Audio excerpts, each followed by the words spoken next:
conclusion de leur contrôle. Hé, esprit, Konzo. Faites l'entrée. Ok. Nous avons de très fortes présomptions de détournement des deniers publics contre vous. Mauvaise gestion, non-paiement des salaires et des primes des agents alors que l'État vous a donné les moyens. Conseiller, Oui, Excellence. vous pouvez disposer. Merci. Disposez. Merci, Excellence. Et vous avez construit votre maison privée et votre hôtel avec l'argent de l'État. Inspecteur.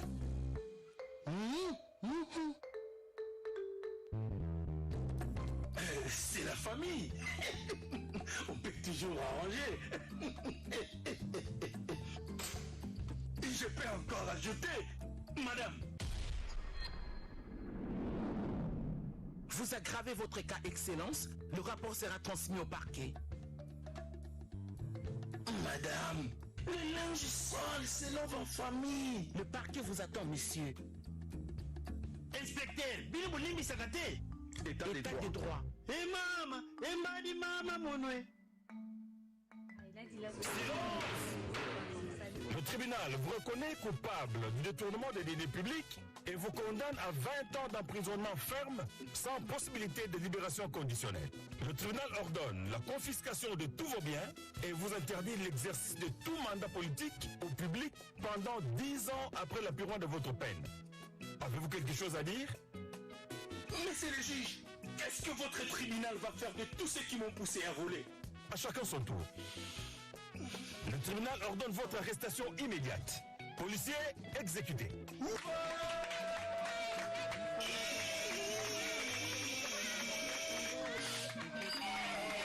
Le peuple congolais n'accordera aucun pardon à ceux qui entravent son progrès. Message de l'inspection générale des finances.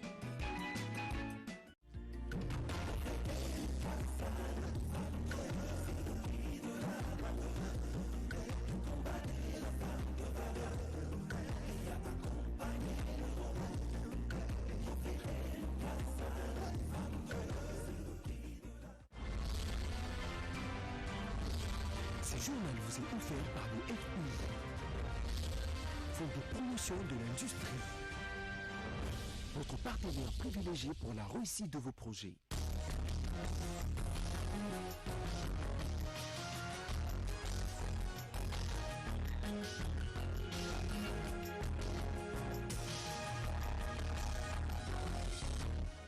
Tout le plaisir est pour moi de vous retrouver à ce rendez-vous de l'actualité. Mesdames, Messieurs, bonsoir et bienvenue aux 19h de la radio-télévision nationale congolaise. La fondation Denise Nyakeru Tshisekedi était à la rescousse de victimes de la catastrophe naturelle à Goma. La délégation de cette structure a remis de vivres aux sinistrés de Goma, dont la province du Nord Kivu. Regardez. Constitué de l'huile végétale, du haricot, du sucre, du riz et de quoi se procurer de l'eau. Cette assistance est inscrite dans la vision d'encouragement de la Première Dame aux chercheurs qui veillent sur la sécurité de la population en surveillant jour et nuit les volcans du massif de Virunga, a fait savoir le représentant de la délégation de la Fondation Denise Nyakeru. L'objectif de notre visite, c'est la volonté de la Première Dame déjà de témoigner un soutien par rapport à la population de Goma et du Nord Kivu. Et nous sommes là d'abord pour essayer de voir quels sont les besoins d'urgence sur le plan humanitaire. Et nous faisons ce travail-là depuis déjà 2 jours. Mais nous ne pouvions pas ne pas venir aussi vous voir vous, parce que nous savons que vous travaillez uniquement.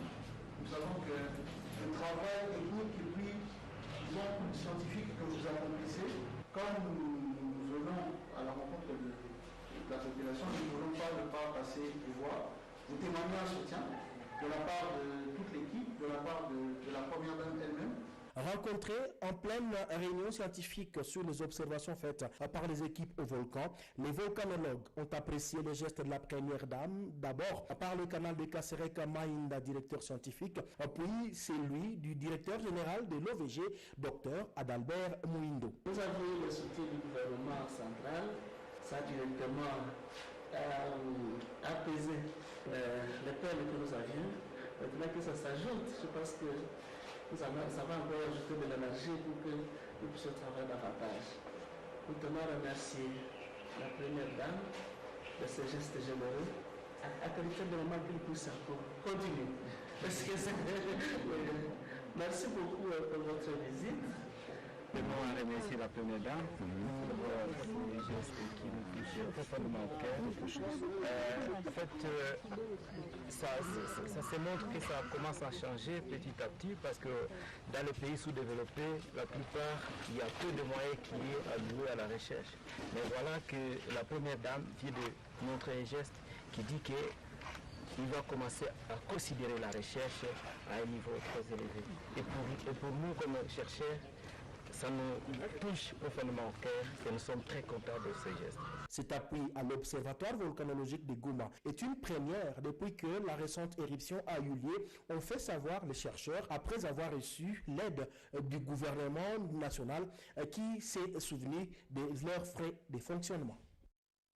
Et en solidarité justement aux compatriotes de Goma, Moïse Katumbi vient de créer un fonds de solidarité pour le sinistré. Ces derniers l'a annoncé devant le membre de son parti politique et ses sympathisants. C'était à Lubumbashi dans la province du Haut-Katanga. Solidaire au malheur qui secoue les populations de l'Est et de Goma en particulier, l'essentiel de son message leur sera adressé. Il initie sur place la création d'une caisse de solidarité pour soulager les souffrances de ses compatriotes. Un panier circulera déjà, sans attendre. Les ressortissants du territoire de Kaélé vivant à Kinshasa ont décidé de voler au secours de leurs compatriotes sinistrés de Goma. C'était au cours d'une réunion du noyau des notables de ces territoires tenue ce dimanche 30 mai 2021. L'idée lancée par le président de la République envers la population de Goma n'est pas tombée dans les oreilles des sourds. Sur l'initiative du notable Mirindi Namusire, les ressortissants du territoire de Kalehe viennent de lancer une opération de mobilisation de fonds en faveur de cette population sinistrée. Considérant que le territoire de Kalehe qui constitue la charnière entre le nord et le sud Kivu est de ce fait la traversée obligée de déplacer tant par la voie terrestre que lacustre est en train de connaître un état de sinistre multisectoriel. Ainsi, que les mesures urgentes soient prises pour une aide humanitaire en faveur des populations sinistrées et leurs familles d'accueil. Des infrastructures sanitaires existantes soient urgemment dotées des intrants et des équipements adéquats pour une meilleure prise en charge des populations. Étant donné la permanence du danger lié aux catastrophes volcaniques et autres, il y a urgence d'aménager les infrastructures routières et lacustres pour faciliter l'évacuation rapide en cas de besoin.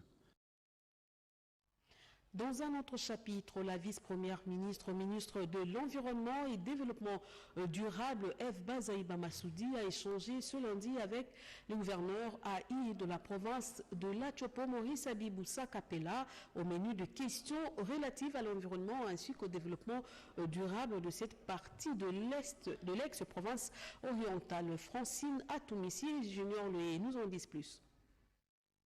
Faisant part à la presse les questions évoquées lors de l'entretien avec la vice-première ministre, ministre de l'Environnement et Développement durable F. Bazaïba Massoudi, le gouverneur AI de la Tchopo, Maurice Abiboussa Katala, a souligné la pertinence de certaines priorités de la province dans le secteur de l'environnement, dont la préservation de la forêt, les reboisements pour lutter contre la déforestation, bref, des questions essentielles sur la biodiversité. Et donc, il y a des plaidoyers que nous devons passer par elle pour que ça puisse atteindre les autres membres du gouvernement. Mais aussi, le problème environnemental n'est pas en reste. Et vous savez que la province de la Tchopo, c'est 6 fois la Belgique, qui a une grande forêt, il y a la biodiversité, et donc la gestion de ces aires protégées aussi. Donc tout cela, nous avons passé en revue et nous pensons que nous allons nous y appeler pour la préservation de la forêt et le développement durable. Au-delà de ces sujets, le gouverneur Aïdela Tchopo a rappelé le fait que la vice-première ministre de l'Environnement et Développement durable, Eve Bazaïba Massoudi, soit originaire de la Grande Orientale, connaît la valeur intrinsèque de la Tchopo en termes de ressources naturelles et compte y apporter une attention soutenue pour sa valorisation.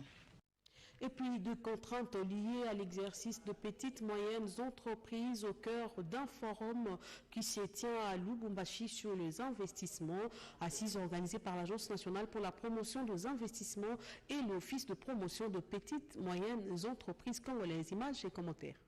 Elles sont au cœur du processus de développement du pays et pourtant, les petites, moyennes entreprises et artisanats sont encore confrontés à de nombreuses contraintes endogènes et exogènes, à l'exemple de la méconnaissance de tests. Pour y remédier, l'Office de promotion de petites moyennes entreprises congolaises, OPEC, et l'Agence nationale pour la promotion des investissements, ANAPI, poursuivent leur série de sensibilisations de PME sur les tests légaux. À l'étape de Lubumbashi, c'est pendant 2 jours que Ezekiel Bidouaya, DG de l'OPEC, et Rose Doré Bokeleale, DGA de l'ANAPI, ont exposé sur notamment la question de la loi sur le code des investissements, les impôts et taxes applicables aux PME, la loi sur la sous-traitance, mais aussi l'entrepreneuriat et bonne gouvernance de PME. Nous avons des équipes sur place qui vont rester travailler en contact avec les opérateurs économiques pour apporter de plus amples informations à toutes les préoccupations. Il fallait communiquer aux PME, les inviter pour leur faire comprendre qu'ils pourront être beaucoup plus compétitifs en bénéficiant de ces avantages que le gouvernement met à leur disposition. Les entrepreneurs du secteur de PME, en majorité le jeune, ont remercié l'équipe conjointe ANAPI-OPEC pour les informations reçues qui illustrent le soutien de l'État aux petites, moyennes entreprises et artisanats du pays. Venons-en à la 4e édition du trophée Strong's Lady, au cours duquel une dizaine de femmes bien entendu, qui se sont distinguées par leur travail ou le travail bien fait dans plusieurs domaines de la vie en République démocratique du Congo, ont été primées. C'était hier à l'hôtel Rotana. Le prix de meilleure femme politique de la République démocratique du Congo a été décerné à Eve Bazaïba, vice-premier ministre, ministre de l'Intérieur, de l'Environnement et du Développement durable. On fait le point avec Renette Koulonga. Il s'est tenu la 4e édition du trophée Strong Lady à l'hôtel Rotana. En effet, la contribution à l'autonomisation de la femme favorise le développement de la nation congolaise. Les femmes sont des agents économiques très dynamiques et incontournables. Elles effectuent la majorité des activités agricoles, les tiers de l'entreprise et représentent dans certains pays jusqu'à 70% des employés. Au-delà de leurs activités génératrices de revenus, elles sont les principaux leviers de l'économie domestique et du bien-être familial. Elles jouent aussi un rôle absolument indispensable, parfois méconnu des diriger au sein de leur communauté et de leurs nations respectives. Avant de commencer, mes pensées vont vers la population de Goma. Vous méritez toute notre bienveillance en ce moment difficile que vous êtes en train de traverser. Je suis de tout cœur avec vous dans cette épreuve et vous témoigne toute ma sympathie. Promeuvent, contribuent à l'autonomisation de la femme et favorisent le développement de la nation congolaise. Dans le but de mettre en lumière les efforts des femmes et appuyer l'autonomisation économique des femmes, la 4e édition du Strong Lady a primé celles qui se sont distinguées dans leur profession. C'était en présence de la porte-parole adjointe du chef de l'État, président de la République, Félix Antoine Tshisekedi Tshilombo. Donc le dernier, c'est finalement avoir une personnalité charismatique et sympathique. Voilà. Tina Salama encourage ces femmes qui font preuve de la parité. Et lancée le 15 mai dernier, la quinzaine de familles, elle s'est clôturée ce lundi 31 mai 2021, activité présidée par la ministre du Genre, Famille et Enfants, Gisèle Ndaya Lousseba. Les activités de la quinzaine de familles ont tourné sur l'importance de nouvelles technologies pour la stabilité des familles congolaises face à la Covid-19. Yolande Voka nous en dit un peu plus. La quinzaine de familles organisées à Kinshasa a permis à la ministre du Genre, Famille et Enfants, Gisèle Ndaya Luseba, de cogiter avec les femmes leaders qui ont une vision politique pour la RDC. Gisèle Ndaya est allée par la suite réconforter les épouses de militaires et policiers dans différentes casernes. Appuyée par l'organisation internationale suédoise, AIPAS, la ministre du Genre, Famille et Enfants, Gisèle Ndaya Luseba, qui prône également la promotion de la santé sexuelle et reproductive dans le cadre du projet Makoki à Moissy. Gisèle Ndaya a clôturé les activités de la quinzaine de familles. Le constat fait au terme de visites et dialogues avec les familles en général et les familles des militaires et des policiers en particulier est déplorable. Les familles se retrouvent déstructurées et déchirées. On note notamment l'inversion des valeurs avec toute sa kyrielle de mots que l'on puisse imaginer. À cette occasion, le protocole de Maputo, qui est un instrument juridique africain de protection des droits de femmes, a été présenté à l'assistance. Et la journée mondiale de la menstruation a été célébrée récemment. À cette occasion, les filles et femmes ont été sensibilisées lors des activités organisées par les organisations de femmes. Christine Lenzo.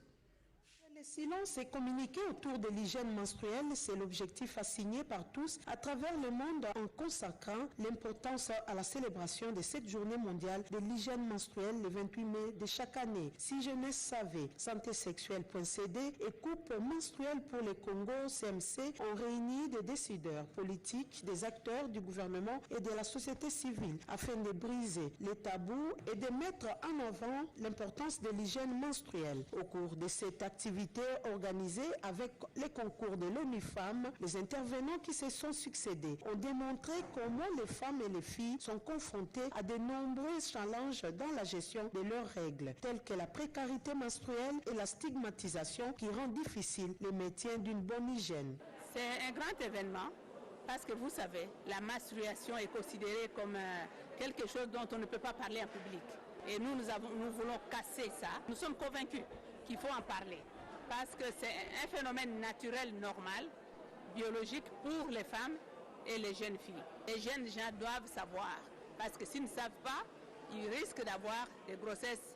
Quand on va lui dire, voilà, c'est toi l'auteur de la grossesse, il va nier parce qu'il ne savait pas aider la fille ou lui-même aussi ne savait pas compter la dernière fois que c'était quand. Juste après, les participants ont suivi différents exposés explicitant les raisons de la bonne prise en charge de la période menstruelle, aussi des témoignages des jeunes filles sur les règles et la menstruation. Lorsque les femmes peuvent gérer leurs règles d'une manière digne, elles ont davantage plus de confiance en soi et sont mieux équipées pour faire face à la vie quotidienne.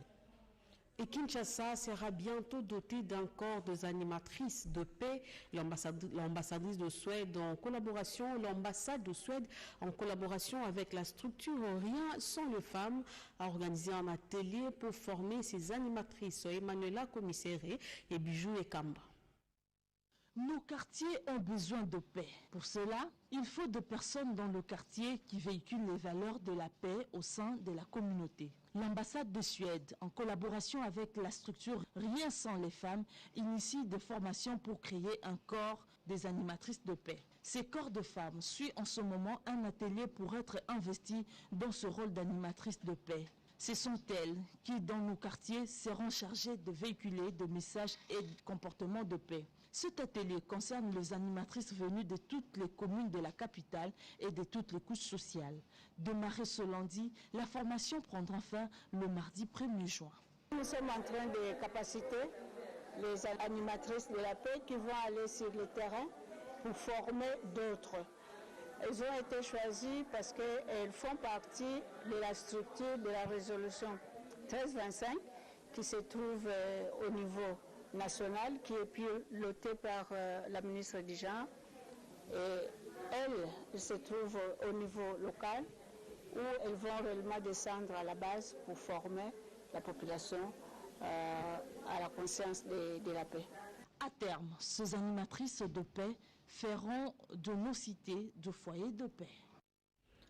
Pendant ce temps, le vice-ministre des Affaires étrangères a lui été reçu samedi dernier en tête-à-tête par le chef de la diplomatie burundaise. Des échanges fructueux, nous dit Edith Chala. En mission officielle à Bujumbura au Burundi, le vice-ministre des Affaires étrangères, Sami Adubango Aoto, a commencé sa journée du samedi par l'ambassade de la République démocratique du Congo au Burundi. Accueilli par le chargé d'affaires de l'ambassade de la RDC à Bujumbura, le vice-ministre des Affaires étrangères a dû passer en revue tous les bureaux de l'ambassade et s'est rendu compte de la situation sociale difficile des agents de la mission diplomatique de la RDC à Bujumbura. À cette même occasion, le vice-ministre s'est entretenu avec les fonctionnaires de l'ambassade en leur rappelant leur devoir de préserver en tout état de cause l'image des marques de la République démocratique du Congo. Longeant l'avenue qui porte le nom de la République démocratique du Congo, le vice-ministre s'est rendu à la résidence officielle de l'ambassadeur congolais en poste à Bujumbura, une concession de plus ou moins 2 hectares.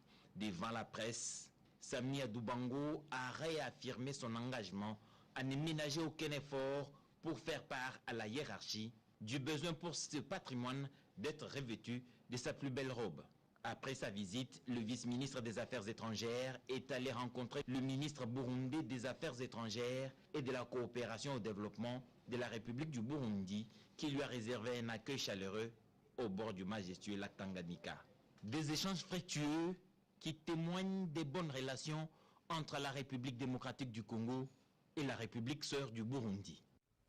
Les questions liées à la prise en charge de déplacés des Goma victimes à l'éruption volcanique, voilà ce qui a conduit la délégation du caucus de députés auprès du Premier ministre Jean-Michel Sama-Lukonde le lundi 31 mai 2021. Pati Tondouango et Marcel Moubenga.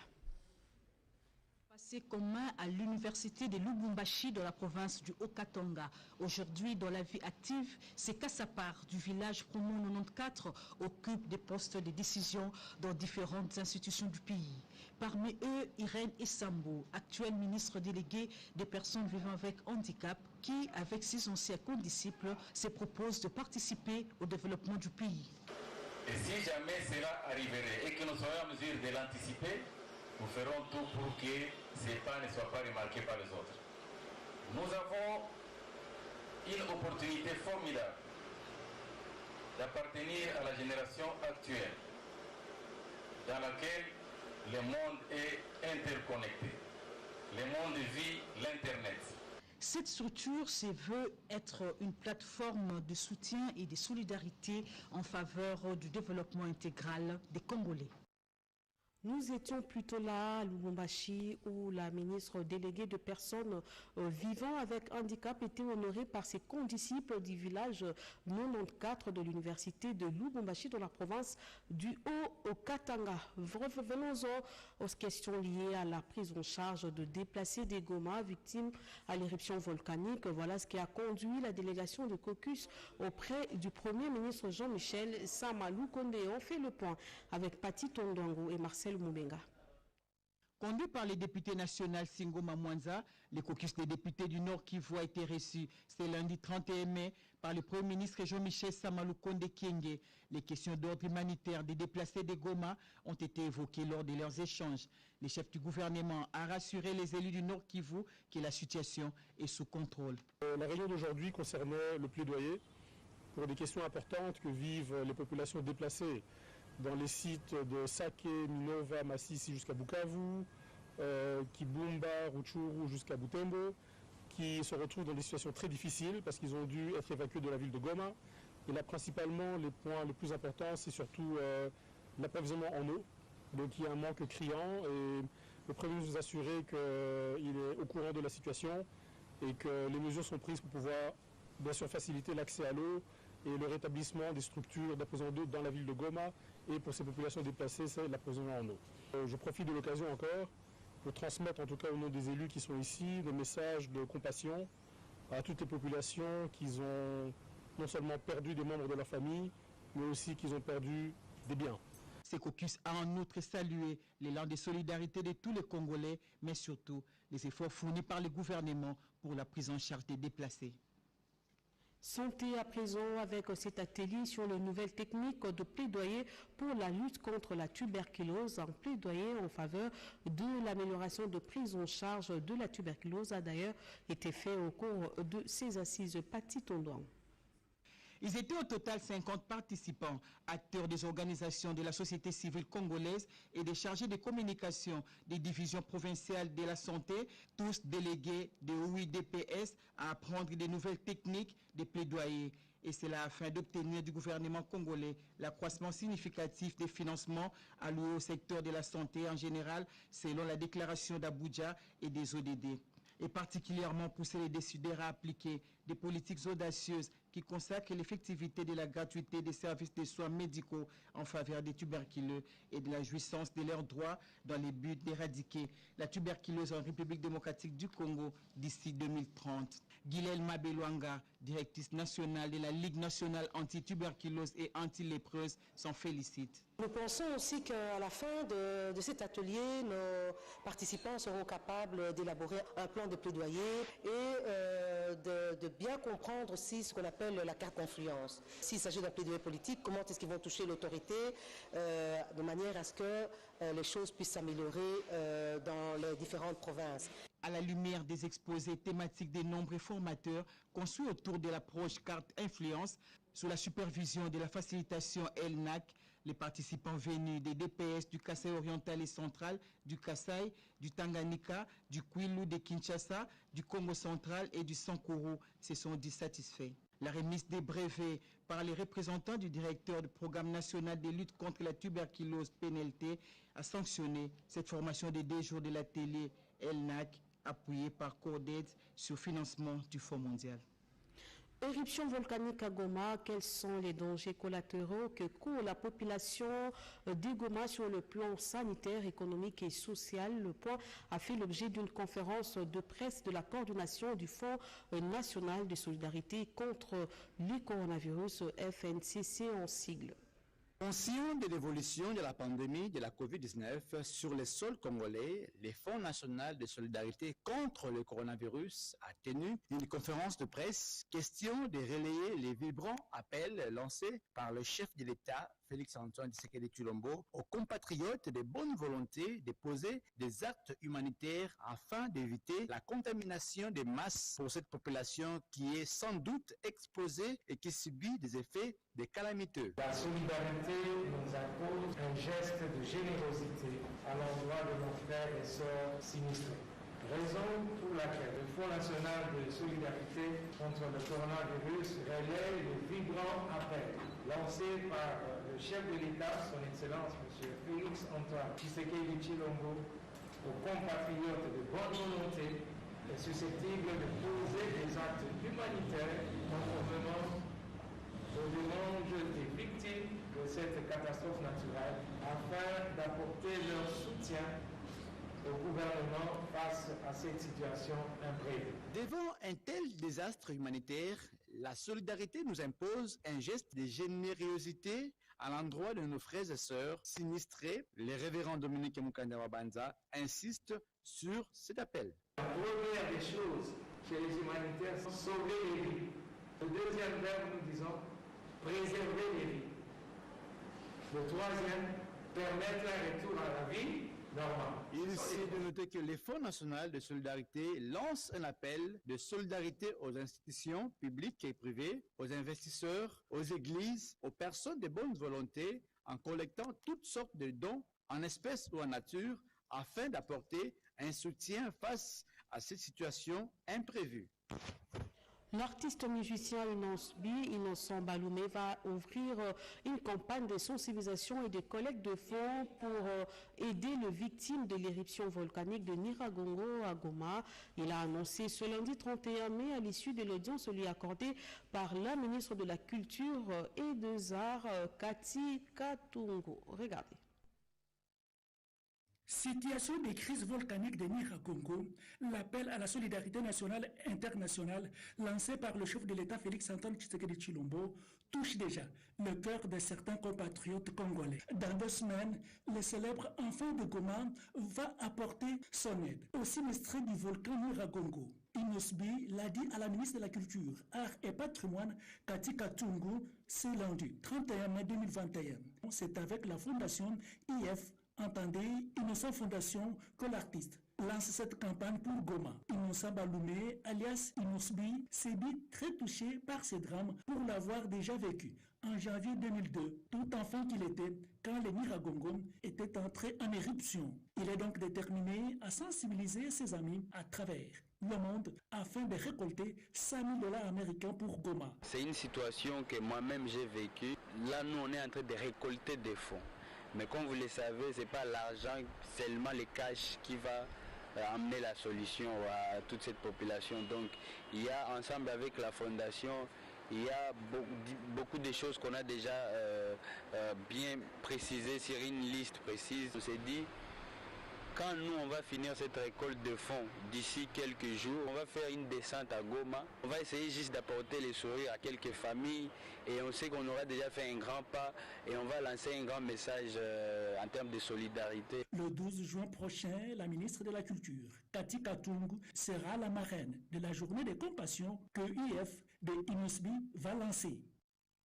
Et la jeunesse sportive de la commune de Ngaliema était dotée des outils indispensables pour la lutte contre les antivaleurs dans cette partie de la capitale. Pierre Mbounou Saïdi.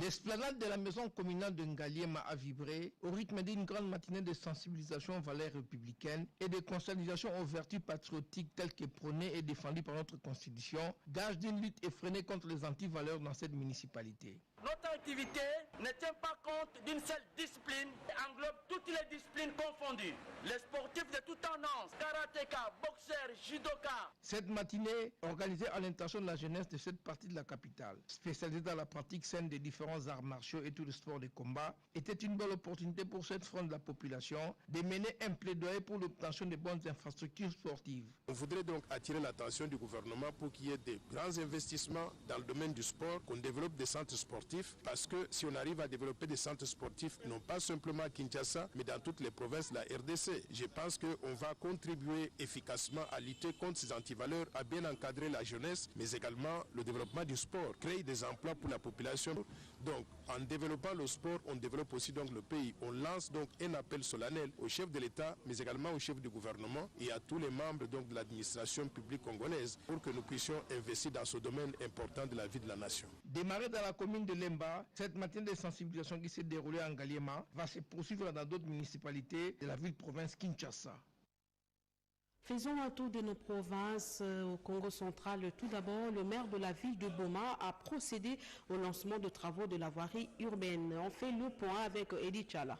L'occasion était propice pour l'honorable Alain Mambimbiwan d'échanger avec le maire de Boma, Marie-Josée Nongoswami, sur la réhabilitation de quelques axes routiers de la ville de Boma. Je suis venu dans l'autorité urbaine parce que nous avons un projet commun, c'est-à-dire donc améliorer, surtout la ville, améliorer les routes de la ville. Nous allons lancer les travaux de ces différentes routes, la route Mankisundi, la route Valima et d'autres petits travaux que nous allons faire aussi en périphérie. Liant l'utile à l'agréable, les deux personnalités ont pris la direction des entrées Mokisundi et Ex-Bralima afin de procéder au lancement des travaux annoncés, de rechargement et de reprofilage de ces deux axes routiers. Marie-Josée Nyongoswami rend hommage à la Fondation Alain Mambimbiwan Virginie pour son appui technique en engins de génie civil et autres matériaux de construction. Sans l'appui des engins de génie civil de la Fondation Mambimbi, ça ne pouvait pas être possible à la main. Sans la présence de la carrière Outouala, qui est dans la Fondation Virginie Mambimbi, avec le peu de moyens que la mairie a, c'est peut-être commencé et sans terminer. Il n'y a pas de mot si fort que merci, que l'éternel Dieu, qui lui donne sans compter, qu'il vous en rétribue, qu'il fructifie au prorata de sa puissance et de sa richesse. Un bienfait. Dans la province du Kwilu, par ailleurs, le vice-gouverneur Félicien Kiwai Mwadi a lui inauguré samedi dernier au village Kinkior un centre de santé maternité portant le nom de ce village situé à quelques 140 km de la ville de Bandundu. Loin du standing urbain, les devoirs de la territoriale a appelé le vice-gouverneur d'Ekwilo, Félicien Kiwaï-Mwadi, jusqu'à près de 140 km pour apporter sourire à la population du village Kinkior dans le secteur de Mazasai en territoire de Bagata. En dépit du fait que le village soit inaccessible par véhicule, l'autorité a créé un chemin avec tous les risques possibles juste pour atteindre son objectif. Déjà à l'entrée, tout le village l'attendait pour les honneurs, raison de cette effervescence, laquelle a motivé l'autorité à faire une procession jusqu'au centre de santé pour son inauguration.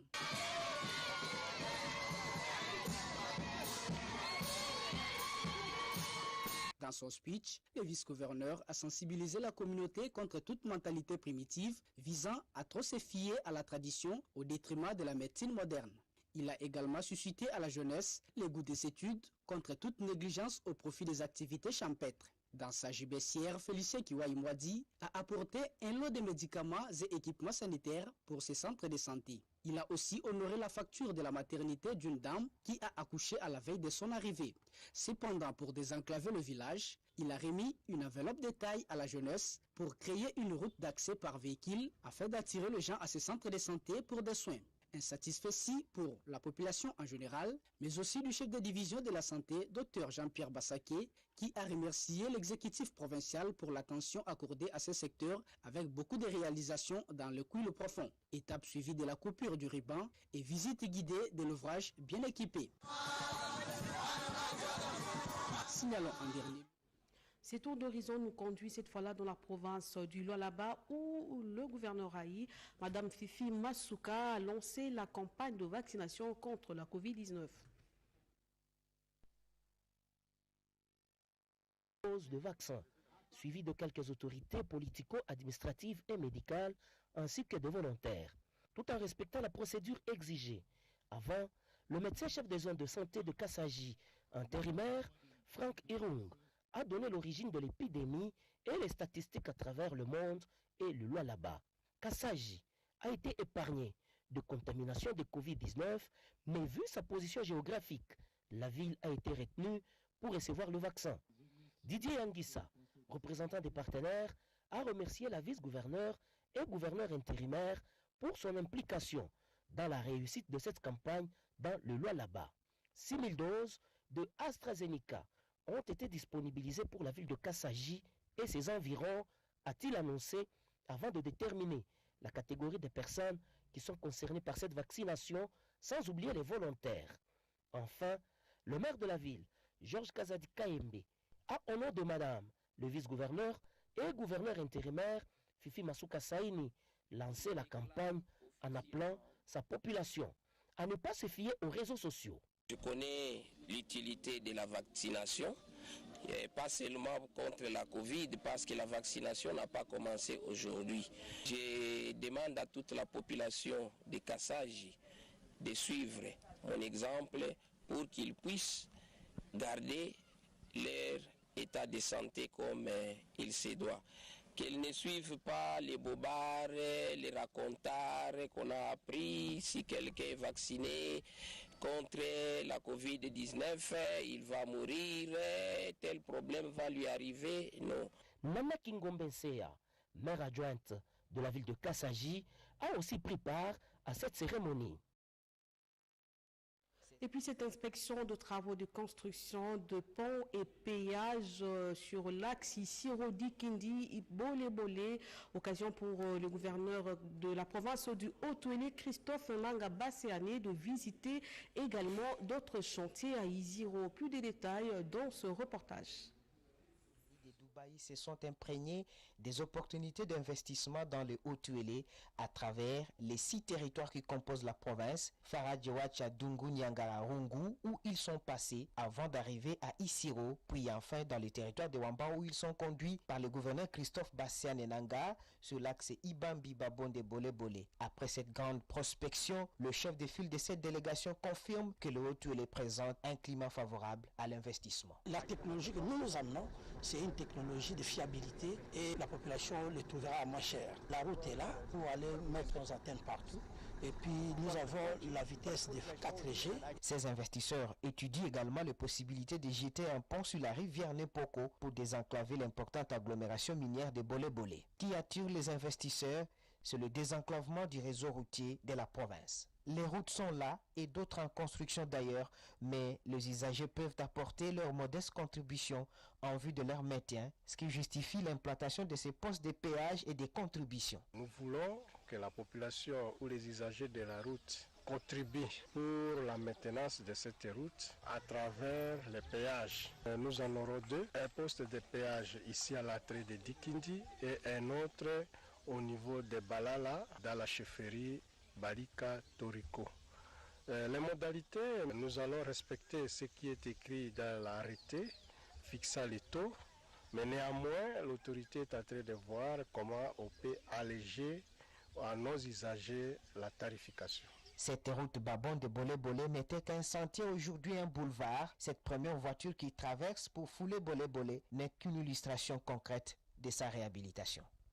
Et c'est communiqué pour terminer sous les hauts patronages de son Excellence Monsieur le Président de la République, chef de l'État Félix-Antoine Tshisekedi Tshilombo, la ministre d'État en charge du portefeuille Adèle Kaninda Maïna organise à partir du 2 juin 2021 à 8h11 à l'intention des mandataires de l'État de sociétés commerciales la revue de portefeuille, lieu la salle de réunion du ministère du portefeuille. Cordial bienvenue, princesse Adela Kainda, ministre d'État du portefeuille. Voilà tout pour ce journal qui a connu le concours rédactionnel de Yolande Voka, Junior Luyeye Rodé Panda et Marthe Mangaza l'ont réalisé. Merci à vous de nous avoir suivis. Cédric Kenina est déjà prêt pour le 20h. Au revoir.